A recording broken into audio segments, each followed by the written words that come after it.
Welcome back, scholars. We were talking about the lost generation writers, and the greatest of them, or perhaps the most prolific, is our figure today, Mr. Ernest Hemingway. And here's a picture of Hemingway and his typewriter. Ernest Miller Hemingway was born July 21st, 1899, and died on July 2nd, 1961. He was an American novelist, short story writer, and journalist. His economical and understated style, which were termed the iceberg theory, had the strongest influence on 20th century fiction.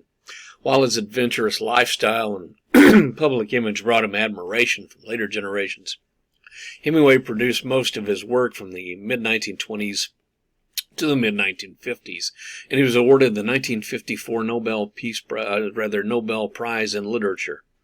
He published 7 novels, 6 short story collections, 2 nonfiction works. 3 of his novels, 4 short story collections, and 3 nonfiction works were published posthumously. Many of his works are considered classics of American literature. Hemingway was raised in Oak Park, Illinois. After high school, he was a reporter for 3 months for the Kansas City Star before leaving for the Italian front to enlist in the ambulance corps as a driver in World War I. In 1918, he was seriously wounded and returned home. His wartime experiences formed the basis for his novel, Farewell to Arms. In 1921, he married Hadley Richardson, first of 4 wives. They moved to Paris, where he took work as a foreign correspondent and fell under the influence of the modernist writers and artists of the 20s lost generation, expatriate community. Hemingway's debut novel, The Sun Also Rises, was published in 1926. He divorced Richardson in 1927 after she unfortunately lost the manuscript for his next novel. He married Pauline Pfeiffer, unfortunately the one that most folks don't particularly care for. They divorced after he returned from the Spanish Civil War, which went on from 1936 to 39, which he covered as a journalist, and which was the basis for his novel For Whom the Bell Tolls. Martha Gellhorn became his 3rd wife in 1940. He and Gellhorn separated after he met Mary Welsh in London during World War II. Hemingway was present with the Allied troops as a journalist at the Normandy landings and the liberation of Paris. He maintained a permanent residences in Key West, Florida in the 30s and in Cuba in the 40s and 50s. He almost died in 54 after 2 plane crashes in successive days, with injuries leaving him in pain and ill health for much of the rest of his life. Give you an idea about one of these airplane crashes and about Hemingway in general.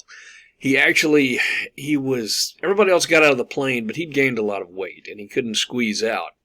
So he literally used his head as a battering ram and battered the door open. Right? The guy was tough. The guy was perhaps maybe didn't think everything through like he should, but he was tough. And he had cultivated this image of the macho American writer. When other people were writing these sort of, I think one editor or one person on the One True Sentence podcast referred to it as silk scarves, he was leather. Right? He was pretty much the quintessential American male. He cultivated this image of himself as this tough guy. He fought. He ran with the bulls in Pamplona, Spain. He hunted big game in Africa. He fished for swordfish and other things around off the coast of Cuba, which became the basis for The Old Man and the Sea. He is still a national hero in Cuba to this day. Anyway, his ill health and troubles resulting from his plane crashes began to trouble him even more. In 1959, he bought a house in Ketchum, Idaho, and where in mid-1961 he committed suicide, and he did so with his father's rifle, the same rifle his father committed suicide with. Now, he believed in something called the iceberg theory, as we said before, and here's how it works. Hemingway's iceberg principle. Surface meaning, that's what's on the page. It's about 1/8. The deeper meaning, the stuff that the audience has to work for and suss out on their own, that's about 7/8 of the meaning. And that will really come into play in our story for today. Hills like white elephants. Okay. We'll also be talking about The Sun Also Rises. We'll probably do that in another video. I will address some of it now. I can tell you, our text has the first couple of chapters there. It's the story of a guy named Jake Barnes, who is a former Italian airman, or an American who flew with the Italian Air Force during World War I. Hemingway joined the ambulance corps because America was slow to get into the fighting, and he was young and brash and in a hurry to get over there and do his bit. The best he could do. The best way he could do that was to join the Italian Ambulance Corps. So, Jake Barnes, your main characters here are Jake Barnes and Lady Brett Ashley.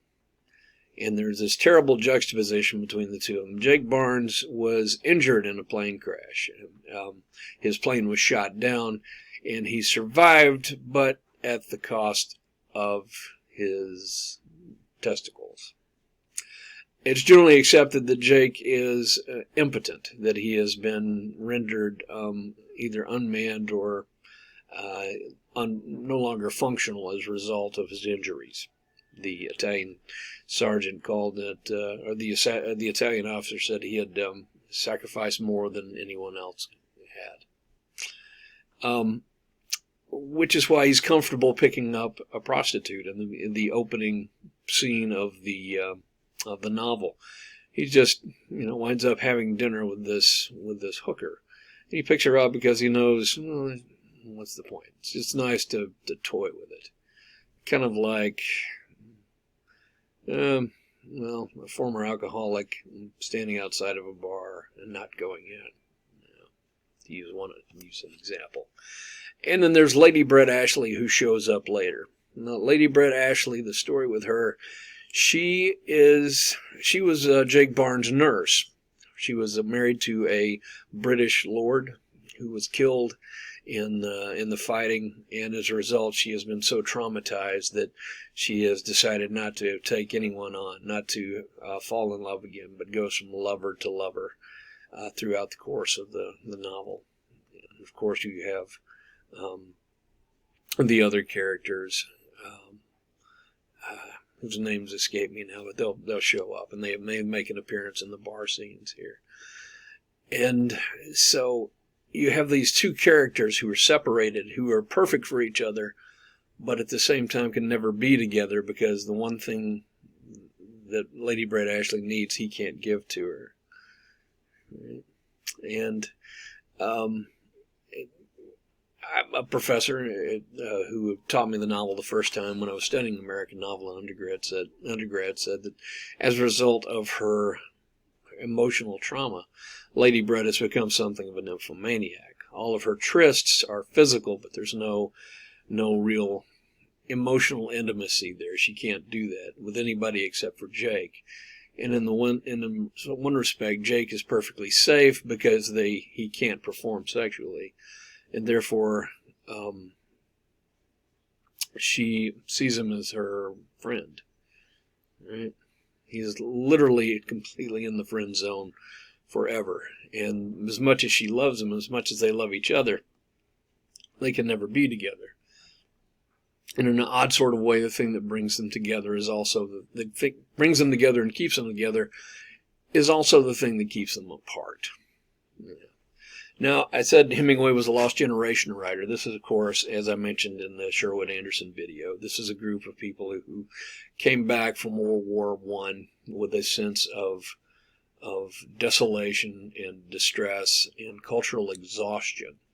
And having seen the horrors of war, now remember, World War I was a time in which we had taken all the brilliance of humanity, the genius that humans are capable of, and put it into the business of finding more effective ways of killing each other.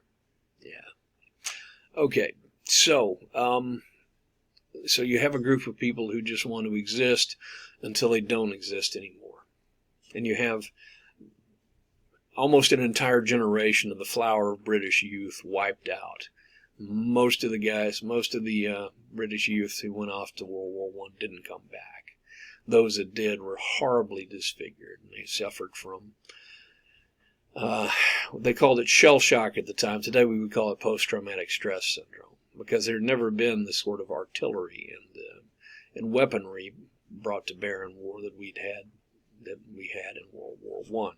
Okay, so keep that in mind. There is this sense of, let's just eat, drink, and be merry, for tomorrow we die. Here in the entire Lost Generation, and the people who came back from World War One, this sort of terrible cultural exhaustion and this sense of what's the point of it all? Okay, so which brings us to our story, Hills Like White Elephants. Now, the title itself is symbolic. The saying goes, there's an old Indian saying that if you want to bankrupt your enemy, give him a white elephant. A white elephant, you've maybe heard of a white elephant sale or a white elephant party. A white elephant is, physically a white elephant, that is, the literal white elephant, is a rare and beautiful thing. It's an albino elephant, but it also requires a lot of care and feeding. So if you were to give your enemy a white elephant, it would require a lot of special diet, a lot of care, a lot of conditions, and henceforth a lot of expense. So a white elephant gift is a gift that you don't really want, or might be a little bit on the pricey side, and is basically an inconvenience for the person receiving it. Okay, so you probably read this story and you thought, this is just two people having a conversation here at a train station. What is really going on here? Well, remember, keep in mind the title here. It's pretty hot, the man said. Let's drink beer. Dos cervezas, the man said to the curtain. Big ones, the woman said. Asked from the door. Oh, yes, 2 big ones. The woman brought 2 glasses and 2 felt pads, and she put the pads down, the beer glasses, and the table, and looked at the man and the girl. And the girl was looking off in the distance at the hills. They were white in the sun, and the country was brown and dry. They looked like white elephants, she said. I've never seen one. No, you wouldn't have. I might have, said the man. Just because you say I wouldn't doesn't prove anything. The girl looked at the bead curtain. They painted something on it, she says. What does it say? Okay, notice here the tension here. Okay, there's suddenly this sense of urgency or snarkiness in their conversation. And we as the readers say, oh, our ears prick up. And you think, oh, what's going on here? It's like, it just seems like they're just having a conversation about white elephants. And he just says casually, I've never seen one. She goes, no, you wouldn't have. Okay. Which tells us, this gives us the first clue that there's something else going on here. Now, Hemingway said that you take your story and you cut out everything that doesn't have to be there, and what's left over is your story. And this is a fine example of how tightly pared down his work is. There is nothing but the conversation here. And we're left, as the readers, following the iceberg theory, to try and figure out what's going on. So, the setting tells us they're traveling here in Spain, and in Ebro. Okay, and so, let me skip down a bit here. Let's see. The man called through the curtain, listened through the curtain, came out to the door. 4 reales. We want 2 anes del toro. With water? Do you want it with water? I don't know. Is it good with water? It's all right. You want them with water? You want them with water? Asked the woman. Yes, with water. It tastes like licorice, the girl said, and put the glass down. That's the way with everything. Yes, said the girl. Everything tastes like licorice, especially the things you've waited so long for, like absinthe. Oh, cut it out. You started it, said the girl. I was being amused. I was having a fine time. Well, let's try and have a fine time. All right. I was trying to say that the mountain. I was trying. I said the mountains look like white elephants. Wasn't that bright? That was bright. I wanted to try this new drink, and that's all we do, isn't it? Look at things and try new drinks. I guess so. The girl looked at the hill. They're lovely hills. They don't really look like white elephants. I just meant the coloring of their skin through the trees. Should we have another drink? All right. The warm wind blew through the bead curtain on the table. The beer is nice and cool, said the man. It's lovely, said the girl. It's really an awful simple operation, Jig. It's not really an operation at all. The girl looked at the ground the table legs rested on.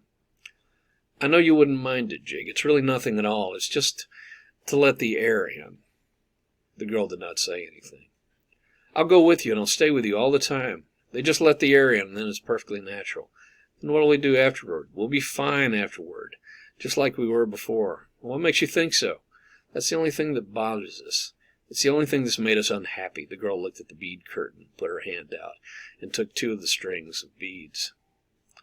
And you think then we'll be all right and happy? I know we will.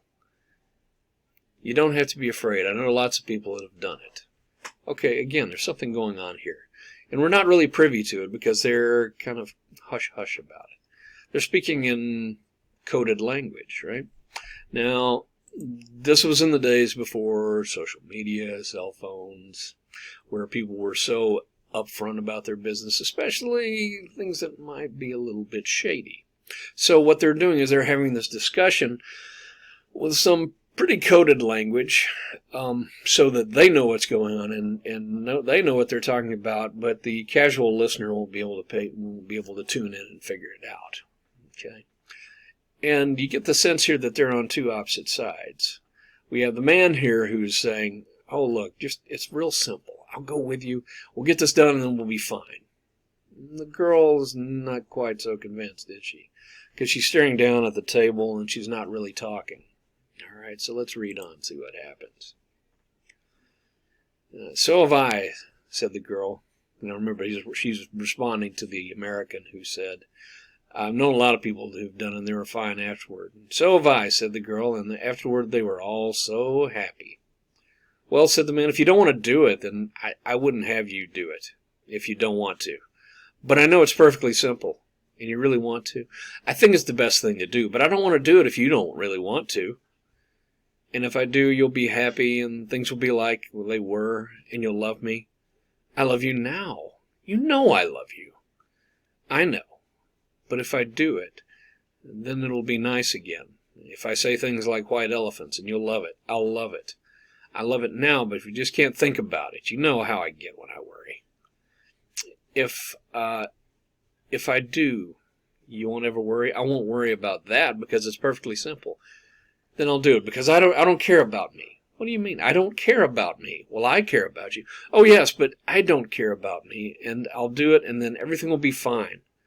I don't want you to do it if you feel that way. The girl stood up and walked to the end of the station, across the other side of the fields of grain, trees along the banks of the Ebro, on the river, the mountains. The shadow of a cloud moved across the field of grain, and she saw the river through the trees. Okay, so now here we should be picking up that he's trying to convince her to do something, and she's just growing frustrated. Right? He says he's you can tell from the language here that she's going to be making the greater sacrifice, right? And she says, well, I don't care about me. Okay, that's not an actual statement of fact. It's not that she doesn't care about herself. It's that she has become frustrated. It's like, then I'll do it because I don't care about me. Right? This is a momentary feint here. This is a defense. This is something that she says in the heat here of the argument, which we'll probably come back to later and maybe regret or back away from. All right. And she says, then the American goes, well, if you feel that way, I don't want you to do it. Anybody feel like the American here just doesn't want to take a stand? Yeah. I find him a little spineless, if you bear with me here. I had a lot of people in the academy, a lot of women of my acquaintance, like colleagues and friends who have studied Hemingway, charge Hemingway with being too masculine, too macho. They think he's a chauvinist and a misogynist. I don't think it's that. In my humble opinion, I don't think he's a chauvinist at all. I don't think he hates women. I think what he has a problem with is weak men. Right?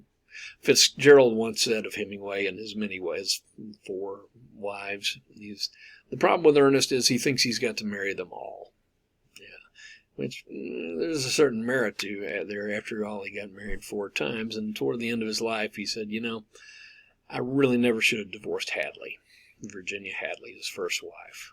Subject to the book, The Paris Wife, if you find Hemingway fascinating, want to know more about his biography. But anyway, getting back to our tale here. Come back in the shade, he said. You mustn't feel that way. I don't feel that way. I just know things. I don't want you to do anything you don't want to do, nor that it isn't good for me.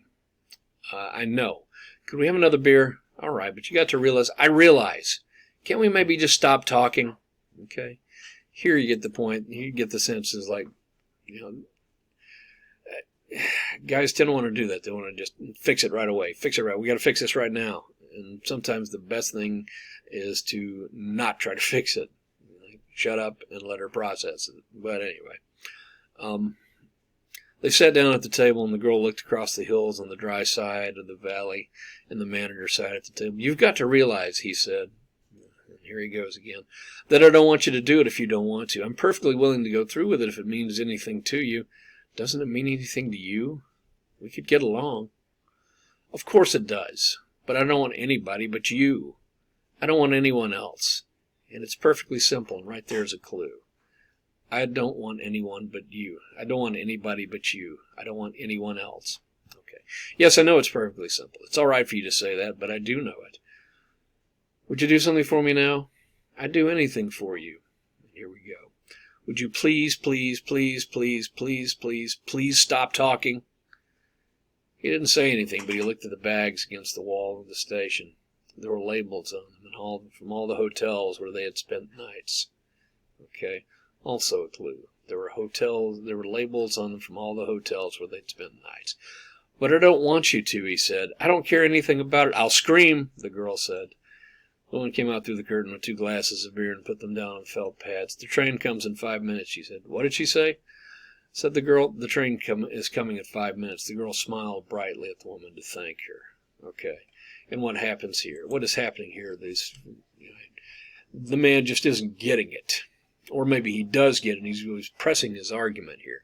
Again, spineless. He goes, I don't want you to do it if you don't want to, but I don't want anybody else but you and me. Right? And she says, look, you need to stop. You need to back off. You please shut up. Let me alone, or I will scream. I can't take any more of this. And so then the lady comes out and tells them that in Spanish there's going to be 5 minutes. The jig does not speak Spanish. The American does. And so she smiles sweetly. And this is a covering tactic, right? So she's trying to cover up the fact that they're in the middle of a very heated discussion, and she's about to lose her mind. But she doesn't want this person to know it because she's got to keep up appearances. She's a lady. They have a certain responsibility to decorum here. Okay. So next, she smiled at him. Let's see. Oh well, I'm sorry. Let me go back. The one. It's 5 minutes. I better take the bags to the other side of the station, the man said. She smiled at him. All right, then, come back and we'll finish the beer. He picked up the 2 heavy bags and carried them around to the station on the other tracks. And he looked up the tracks and could not see the train. Coming back, he walked through the bar room where the people were waiting for the train and were drinking. He drank and he sat at the bar and looked at the people. And they were all waiting reasonably for the train. And he went out through the bead curtain. And she was sitting at the table and smiled at him. Do you feel better? I feel fine, she said. There's nothing wrong with me. I feel fine. Gentlemen, what does it mean when the lady in your life, your significant other, your mom, whoever, says, I feel fine? She is not fine. She just has heard enough of you and you're rambling, right? When a woman says, I'm fine, that's time to run. Run to the jewelry store, run to the florist, anywhere else. So, what is going on in this story? Okay, remember the lost generation. These are the guys who just wanted to live until they were dead, and didn't care anymore. They just wanted to party and have a good time. And what has happened with these folks, this man and woman have been traveling through Europe, through Spain and various sundry places. And note the thing he mentions about the hotels where they'd spend all these nights. They had the decals like you used to put on your bag if you traveled far. Okay, so they've been traveling together as a couple, sleeping together, and the woman has gotten pregnant. And for her, first let's say for him, right? The baby is a white elephant, something expensive, something costly, and will take a lot of time and a lot of care, and that he doesn't really want. For her, though, it's something else entirely. Right? So what he is trying to convince her to do is to get an abortion. This is a time when abortions were still kind of frowned upon, done in back alleys, right? And quite possibly in many places illegal. So now, again, the modernists are the ones who killed God, supposedly. I don't mean they kicked in the door of heaven and shot him to death or anything like that. But Nietzsche said that God is dead. The idea being that a lot of the things that had been explained with religion and with the supernatural were now explained by science. And when you have a generation of people who go to war and they see the horrors of war like we've never seen before, they come back pretty jaded about the belief about the possibility of there being a God, because would God let these things happen? Yes, but when you have a faith based on the thought that God will save us from these things, or will not let us to do such things, and you see these horrors that human beings can visit upon one another, you start asking yourself, why didn't he stop this? And so a lot of people, the whole generation, a lot of the modernists in general, did away with God. And so they spent much of the rest of the modernist period trying to find something to fill it up with, fill up the empty space where God was. And in many cases, it's drinking, debauchery, sex, that kind of thing. And they look for something to replace him with, and they never do find it. Right? So in the absence of a God here, this is where I'm coming to. In the absence of a God, what is your stopgap against oblivion? Your shout into the void, as it were. What do you do to keep from just disappearing into nothingness? You create more life. You have children to carry on your name after you so that you don't completely vanish from existence. And that is what the baby is to the woman. There are some implications too. Some people have theorized that the way she takes the beads of the curtain, this is perhaps she is Catholic, and that influences her antipathy toward the abortion, and that the beads are like represent the rosary or something. And they are in Spain, which was a very Catholic country. So again, we have the title of the story being symbolic. The child to the American is a white elephant.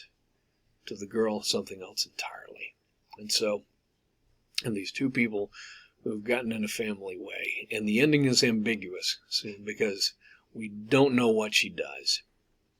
It ends while they're still arguing, and her last words and the last words of the story are, "I'm fine. There's nothing wrong with me." Okay? Do you see what I mean by the iceberg theory? You have what is on the page here, right? What we know is and the rest is what we can surmise based on what we can pull together from the meaning of the story. All right. So that, ladies and gentlemen, is Ernest Hemingway. I think I've covered The Sun Also Rises enough that we won't have to pick that up in a separate video. I've given you enough fodder there to kind of understand what's going on. Our book gives us the first couple of chapters or excerpts here. And so now that you have a sense of it, hopefully that will influence your reading of it and give you some insight into the text. That is the great Ernest Hemingway, and I will see you in the next video.